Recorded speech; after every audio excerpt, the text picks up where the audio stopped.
তেলে তেল তেলে জীবনটা গোলমেলে, আগে পিছে দিলে তেল খেয়ে। নেতারা চরণে তেলে, জনগণে খায় তেল, মতের অমিল হলে ফে। কেউ করে কারবারি, কেউ করে দরবারি, কেউ করে বাড়াবাড়ি, কেউ করে কারাকারি, দিল থেকে তাল হলে পে। মালিশেতে লাগে তেল, বকশিসে মারে তেল, সুপারিশে মারলে তেল, পটানোতে লাগে তেল, টেবিলের তলে তেল, প্রমোশন পাইতে তেল। তাও লাগে তেল তেলে, বোতল বাগায় ডোলে হরেক পদের তেল। আরে তেল দিয়া খটকা খাইতে খাইতে পটকা বাইজা গেছে 12টা। তাই খায় তেল সারা পরোটা, জোশ, তেল সারা পরোটা, আহা, তেল সারা পরোটা, দেন না। তেল সারা পরোটা, তেল সারা পরোটা, আহা, তেল সারা পরোটা, তেল সারা পরোটা, দেন না। তেল সারা পরোটা।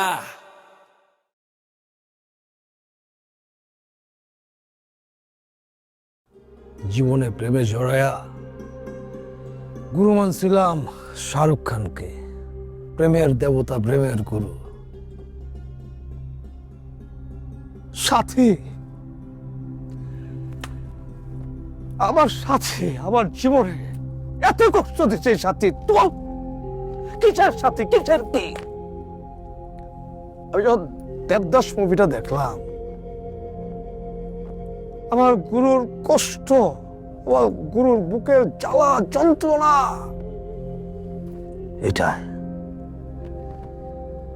এটার মধ্যে দেবদার বুকের জ্বালা যন্ত্রণা সব ওর কাছে বলতো। সেই শুনলাম एक दिन बाबूजी ने कहा ये गांव छोड़ दो, पारू ने कहा मुझे छोड़ दो, उसने कहा शराब छोड़ दो, आज आपने कहा ये घर छोड़ दो, एक दिन वो कहेगी ये दुनिया ही छोड़ दो, ये दुनिया ही छोड़ दो। बेईमान नायक राज রাজ্জাকের একটি অন্যতম ছবি। আমি তো বন্ধু মাতাল নই, মানুষ যদি মরে নাই বলো বেঈমান, বলো বেঈমান, বেঈমান, বলো বেঈমান। জানো সমীর, সব বেঈমান, এটাই আপন। আমার আর কোনো দুঃখ নাই, কোনো কষ্ট নাই, কিচ্ছু নাই জীবনে। ভাই, মদ না খাইলে আমরা যেই ভুলগুলি করতাম না, মদ খাইলে কিন্তু সেই ভুলগুলি করি না। এটা একটা টনিকের মতো। অ্যাবসলিউটলি রাইট, তোর এই কারণে ভালো লাগে। একটা কথা জানোস তো, সব বেইমানি করে, কিন্তু মদ বেইমানি করে না। ভাই যদি কেউ এটা ঠিকঠাক খায়, মদ খাওয়ার পরে কিন্তু মানুষ মিথ্যা বলে না, গড়গড় করে সে সব সত্য বলে দেয়, সত্যগুলো বমি করে বের করে দেয়। জি ভাই। তুই আর শ্যামল গুরুর খোঁজে বনবাসে গেছিলি, পাইছস কিছু? ভাই, শ্যামল বলল যে ও যাবে খাগড়াছড়ি, ওইখানেই নাকি প্রফুল্লদা আছে। আর আমার মন বলতেছে প্রফুল্লদা বান্দরবন আছে, আমি বান্দরবনে গেছি। তারপর? এরপর তো কিছু জানি না ভাই। জানোস, তুই জানোস, আমি জানি। তুই বান্দরবন যাইতেছস আর শ্যামল খাগড়াছড়ি যেতেছিল। জি ভাই। শ্যামল খাগড়াছড়ির জঙ্গলের ভেতরে যেতে যেতে সামান্য পথ যাওয়ার পরেই একটা শেয়াল আইসা ও ডান হাত কামড় দিয়ে ছিঁড়া লয়ে গেছে। বলেন কি ভাই? বলেন কি না, এটা তো তুই আমারে বলছস। আমি বলছি? অবশ্যই তুই আমারে বলছস, এবং তুই শুধু এটা না, তুই আরো বলছস ভাই যে আমাদের গুরু প্রফুল্ল একটা কলা গাছ হয়ে গেছে। বলেন কি ভাই? আমি বলছি প্রফুল্লদা কলা গাছ হয়ে গেছে, এটা হইতেই পারে না। তুই বলছিস এটা হইতে পারে যে প্রফুল্লতা কলা গাছ হয়ে গেছে, বলতে কলা গাছ মনে করে একটা হাতি প্রফুল্লতারে চাপা গিলা ফেলাইছে, তুই কইছিস আমারে। আমি বলছি প্রফুল্লদাকে হাতি খেয়ে ফেলছে। রাত 12:35 তুই আমার ফোন দিছস, তোর লগে আমার কথা হয়েছে 7 মিনিট 42 সেকেন্ড, এবং 7 মিনিট 42 সেকেন্ড যখন তোর সাথে আমার কথা হয়, তুই আমাকে ডিটেল দুইটা ঘটনা বললি, আমি বললাম কি বলিস তুই, তুই মিথ্যা বলতেছস, তুই ভেল ভেল করে তুই কানলি, তুই বললি ভাই আমার জানের কসম, আমার মায়ের কসম ভাই, আমি এই জায়গায় দাঁড়ানো ভাই, ঘটনা সত্য। আমি বললাম যা হয়েছে হয়েছে, তুই ঘুমা, আমি তোরে ঘুম পাড়াই দিচ্ছি এবং তোর দমক দেখ ঘুম পাড়াইছি, তুই মনে করে দেখ। আল্লাহর কি রে ভাই, আমি আর জীবনে মদ খাবো না ভাই, আমি এই কথা বলি নাই ভাই। ওরে বাবা রে, তুই বলছিস কি বলস নাই? ফোনের রেকর্ড আছে তো বাবা, আছে না? ইন্টেলিজেন্সে দিলে ফোনের রেকর্ড বাড়ে যাবে, অসুবিধা নাই। তুই বলছিস ঘটনা সত্য, তুই হয়তো হালকা খাইছিস তো, তুই ভুলে গেছিস, অসুবিধা নাই। আবার নেশা খাইতে গেলে আবার তোর মনে পড়বো। ঘটনা এটা না, ঘটনা হচ্ছে কি, আচ্ছা আমি তোর আর একটা ক্লু দিই। ওই যে প্রফুল্ল শাহ যে বনবাসে গেছে, তার চাচার নাম হচ্ছে মুকসেদ মীর। হ্যাঁ হ্যাঁ, মোকসেদ মিল্কি তো আমি চিনি। মুকসেদ মীর হলো তোর কথা হয়েছে? হ্যাঁ, কথা হইছে। আমি জানি কেমন, তুই না কইলে মনে পড়তেছে এখন? বিষয় কিন্তু ওইটাই, তুই ভুলে গেছস। মুকসেদ মীর তোর চাচা, আর তার নাম কি? প্রফুল্ল চৌধুরী। কি? তার বাবার নাম সিরাজুল ইসলাম চৌধুরী, তার ভাইয়ের নাম মুসাফির চৌধুরী। ঠিক আছে ঠিক আছে। এগুলো কি আমি মিথ্যা বলতেছি তোরে? তুই আমারে বলছিস কথাটা, অসুবিধা নাই। আর একটা প্যাক খা, মাথা খুলবো ধর। খাইতে বসছিস কম, খাই লাভ নাই, এটা পানি মিলাই খা। তুই আমার ছোট ভাই, এটা জিনিস বুঝায় কই। এই যে মুকসেদ মীর আর প্রফুল্ল চৌধুরী, একজনের নামের পিছনে মীর আর একজনের নামের পিছনে চৌধুরী। কেমনে? টাকা পয়সা হওয়ার পরে মীর চৌধুরী হয়ে গেছে। এই যে পয়েন্ট, যে মানুষ ভাঙতে বসে হিসাব করে না, সে জীবনে বড় ব্যবসা হইতে পারে না। নাম পাল্টাইতে পারে ভাই। হ্যাঁ এই তো, এই যে তিলে খাজা, ওয়েল মিল, ওরা কিন্তু ঠিকই ওদের পূর্বপুরুষের সেই নাম নিয়েই আছে। আর ওরা এই ভণ্ড প্রতারক ছোট লোক, ওরা টাকা হয়েছে বংশ চেঞ্জ করে ফেলাইছে। তার মানেটা কি? টাকা হইলে ওরা অতি ভুলা যায়। আজকে তুই আমি ওগুলোকে আছি, ওরা ধর আরেক ধাপ নেতাগিরিতে আগাইব, পরিচিতিতে আগাইব, ক্ষমতা আগাইব, আম করে ভুলা যাইব। সত্য কথা কবি, তোর মন কি আসলেই চায় হ্যাগরের নেতা মন্ত্রী হ্যাগলোকে থাকতে? না ভাই, এটা কোনো বিবেকবান মানুষ জীবনে তার লোকে যাবো না। তোরা যে খুশি যা, আমি যাবো না। কেন? অতীত ভুলে যায়, বুঝাইতে পারছি ভাই? সুতরাং এই যে গুরু প্রফুল্ল শাহ না বলে আমার মনে হয় গরু প্রফুল্ল শাহ বলা উচিত। এই যে সিরাজুল ইসলাম চৌধুরী, কিসা চৌধুরী তুই? জুতা মেরে ঠিক করে দেবো কিন্তু, যদি কোনোদিন সুযোগ মতো পাওয়া যায়। বুঝাইতে পারছি আমি তোরে? মুসাফির, মুসাফিরগিরি করবি, রাস্তায় রাস্তায় হাঁটবি তুই। কেন? কারণ তার প্রতি আমার ব্যক্তিগত কোনো আক্রোশ নেই। আক্রোশটা কোন জায়গায়? নীতির জায়গায়, সততার জায়গায়। অথচ তারা বলে তারা সত্য, কি বলে, তারা সততার চর্চা করে। এই বেটা, তুই কিসের সততার চর্চা করিস? তুই তোর অতীত ভুলে যাস না? বুঝাইতে পারছি? সুতরাং ভাই, আমার কথা হচ্ছে, তুই আমি আমরা একই শ্রেণী পেশার, আমরা ইকুয়াল। বায়োলজিক্যালি ধর আমি তোর একটু সিনিয়র, তুই আমার বড় ভাই মানুষ, মানবি আজীবন, এটা এক বিষয় ঠিক আছে। বাট আমি কিন্তু বন্ধুর মতো, নাইলে তো একসাথে বসতাম না। বুঝতে পারছি? দেখ, এটা তোর বিবেকের বিষয়, ওটা বাদ দিয়ে আমরা একসাথে চলতে পারি কিনা। আমরাই কর্মী, আমরাই নেতা, আমাদের সিদ্ধান্ত আমরা নেব। জি ভাই, এখন থেকে তাই হইব। খুব শান্তি লাগলো ভাই তোর লগে কথা কইয়া। ল আবার চিয়ার্স।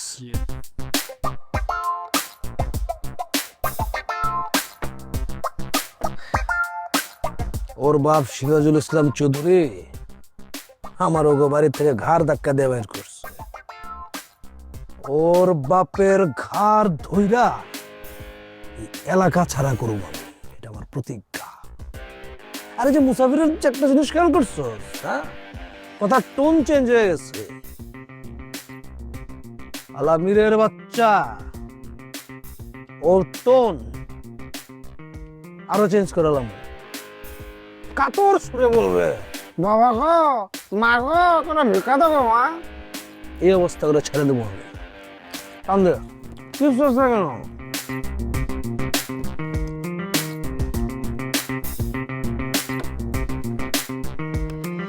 ও ও ও রুবি, বলো না তুমি বলো না। কৃষক বিপ্লব তো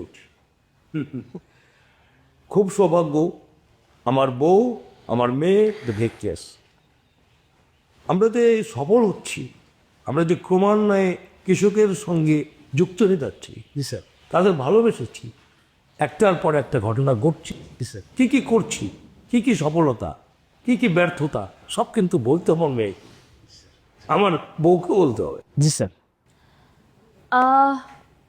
আপনার কাছে আমি একটা বিষয় ক্লিয়ার হতে চাই, সেটা হচ্ছে আপনাকে আমি এটা দায়িত্ব হিসেবে দিচ্ছি। এই যে এত বড় একটা প্রজেক্ট, এটার সাথে তো অনেক মানুষ সংশ্লিষ্ট, অনেক কৃষক সংশ্লিষ্ট। সো পুরো প্রজেক্টের পিছনে কিন্তু অনেক টাকা আসলে ইনভেস্ট করা হচ্ছে। কী পরিমাণ টাকা এখানে ইনভেস্ট করা হচ্ছে এটার সামারিটা আপনি আমার কাছে ক্লিয়ার করে দেবেন, ওকে? জি ম্যাডাম, আমাদের যে কৃষি বিপ্লব ও সমাজের উচ্চ স্তর থেকে নিচ স্তরের মানুষের সাথে মিশে যাওয়া, এটা একটা বড় প্রকল্প। এই প্রকল্পের সমস্ত অর্থনৈতিক হিসেব নিকাশ, একটা খসড়া বাজেট আমি আপনার কাছে দেবো। আমার স্যার অনুমতি দিলেই দিয়ে দেবো। আমি আসলে ব্যাপারটা কিছুই ধরতে পারছি না। আপনাদের যে এত বড় একটা প্রজেক্ট, এটার উদ্দেশ্য কি, এটা মানে কিভাবে করছেন কিছুই আমি বুঝতে পারছি না। যেমন ধরেন সমাজে প্রত্যেকটা শ্রেণীর আলাদা আলাদা কাজ আছে, যেমন কৃষকরা মাঠে কাজ করবে, শ্রমিকরা মিল কারখানায় কাজ করবে, আর কিছু শিক্ষিত লোক আছে যারা তাদের নিজস্ব প্রতিষ্ঠানে আলাদা আলাদা জব করবে। এখন যদি কোনো প্রতিষ্ঠানের লোক তাদের নিজস্ব কাজ ছেড়ে কৃষকের কাজ করতে আসে, তাহলে ওই প্রতিষ্ঠানটা কিভাবে চলবে? আপনি যেরকম ধরেন আপনার পিএসের কাজ রেখে আপনি চলে এসছেন মাঠে কাজ করতে, কৃষকের কাজ করতে, তাহলে আপনার কাজটা কে করবে?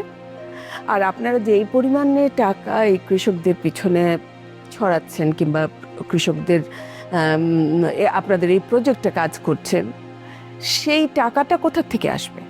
মানে আপনাদের অর্গানাইজেশনে যদি বন্ধ হয়ে যায়, তাহলে আপনাদের এই দিকে না চলবে, না আপনাদের নিজস্ব প্রতিষ্ঠান চলবে।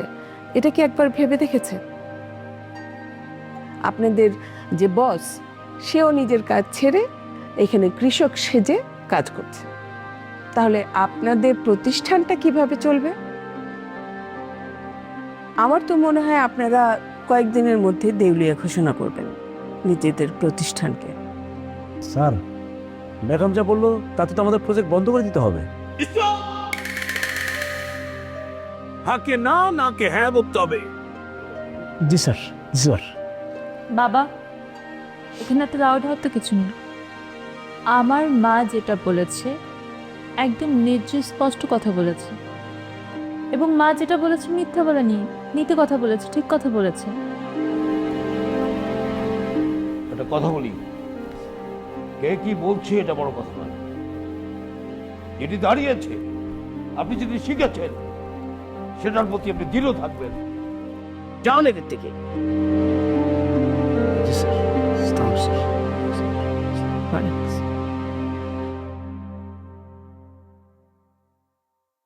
বন্ধ করে দিতে হবে। তোমরা কেউ চাচ্ছ না এখানে কৃষি বিপ্লব হোক, শ্রমিকের মুক্তি ঘটুক, তোমরা কেউ চাও না। এটা আমার খুব দুঃখের কথা, আমার খুব বেদনার কথা।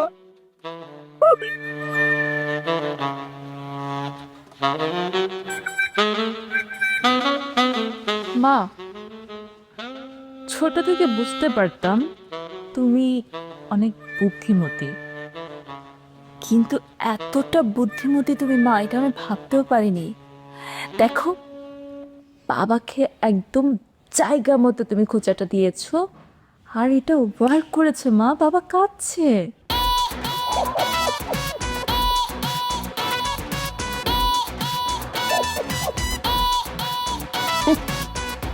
তুই বিশ্বাস করছিস তোর বাবা কাঁদছে? এটাও তার অভিনয়, ফেক কান্না, একেবারে ফেক।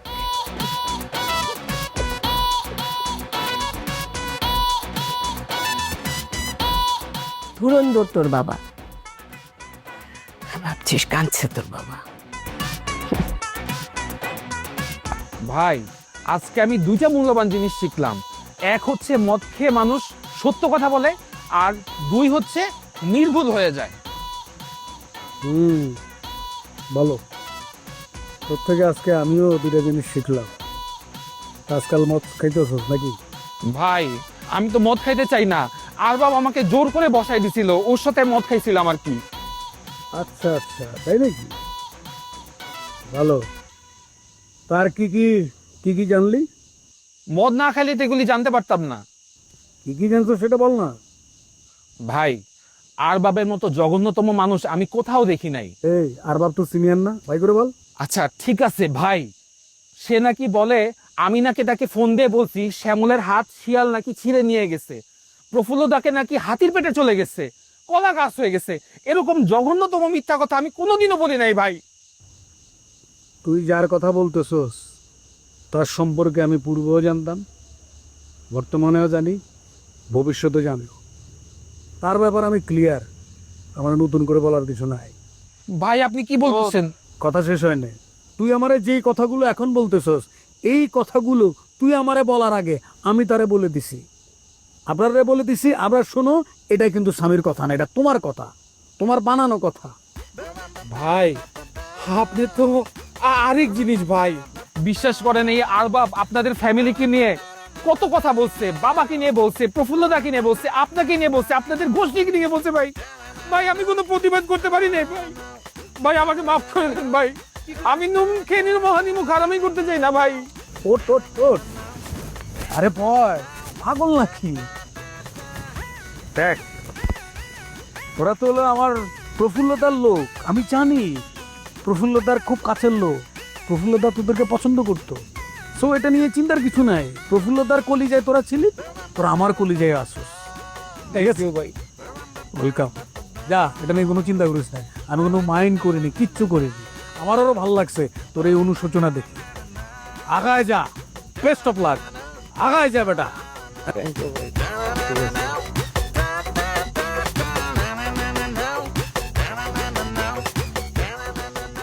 মোতালেব ভাই, আমি জানি জান্নাতের চিকিৎসার ব্যবস্থা নিয়ে আপনি খুব দুশ্চিন্তায় আছেন, তোমার মন মেজাজ ভালো নাই।